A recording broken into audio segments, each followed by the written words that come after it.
Ya, pemirsa, rencana Pemkot Jakarta Selatan untuk mengosongkan Pasar Barito pada hari Minggu ini memicu tanggapan dari para pedagang. Meski tak menolak direlokasi, mereka meminta agar proses pemindahan dilakukan dengan manusiawi dan fasilitas di tempat baru sudah siap digunakan. Sambil menunggu proyek Taman ASEAN dimulai, para pedagang juga menyorot lokasi relokasi yang masih tanah kosong dan dinilai belum layak. Untuk melihat situasi di lapangan, berikut liputan tim Garuda TV.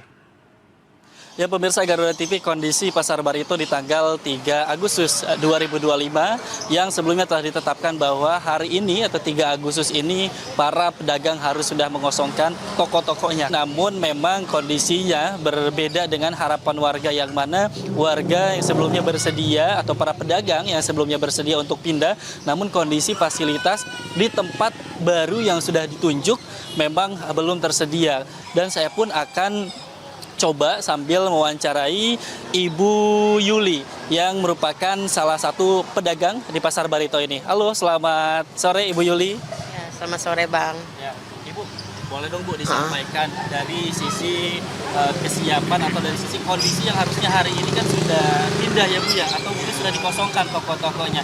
Dari Ibu sendiri seperti apa Bu? Ya, kita sih belum persiapan ya Bang, soalnya kan tempat juga nggak ada. Sedangkan pemerintah mau disuruh relokasi, tapi kan tempatnya juga tidak ada, belum ada dibangun. Pas kita survei tuh hanya tanah kayak rawa-rawa gitu doang sih Bang.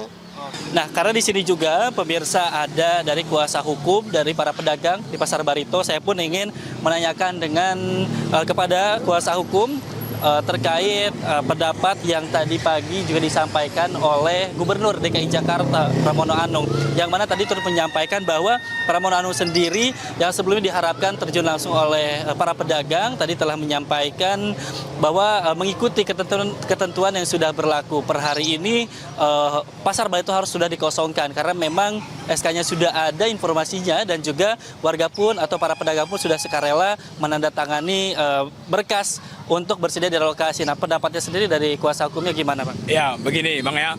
Terkait surat pernyataan mengenai persetujuan relokasi itu ditandatangani oleh para pedagang Pasar Burung Barito.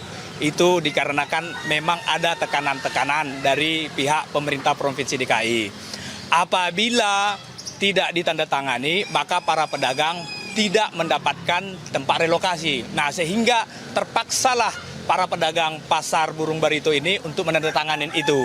Nah, namun kami sudah melakukan upaya juga untuk melakukan pencabutan pernyataan yang telah ditandatangani oleh para pedagang Pasar Barito. Dan juga pernyataan yang setuju relokasi sebelumnya itu banyak tanda tangan yang diwakilin. Jadi bukan dari atas nama orang tersebut yang menandatangani. Jadi ada satu orang bisa menandatangani 5, sehingga itu kita anggap tidak sah. Apabila surat yang tadi pencabutan tersebut tidak disetujui, maka gimana tanggapannya? Apabila tidak disetujui oleh surat pernyataan tersebut, ya maka kita tetap akan bertahan. Ya, pedagang-pedagang pasar akan tetap bertahan di lokasi Pasar Barito ini sampai dengan ada kejelasan dari pihak pemerintah Pemprov DKI Jakarta terkait tempat relokasi yang jelas dan layak agar para pedagang pasar juga dapat bekerja dan menghidupi keluarganya, begitu. Baik, Bang, terima kasih banyak. Ibu juga terima kasih banyak atas tanggapan yang tadi telah disampaikan. Demikian, pemirsa Garuda TV, laporan yang dapat kami sampaikan. Laporan Muhammad Rafi Jamil, Adam Irhas, Jakarta, Garuda TV.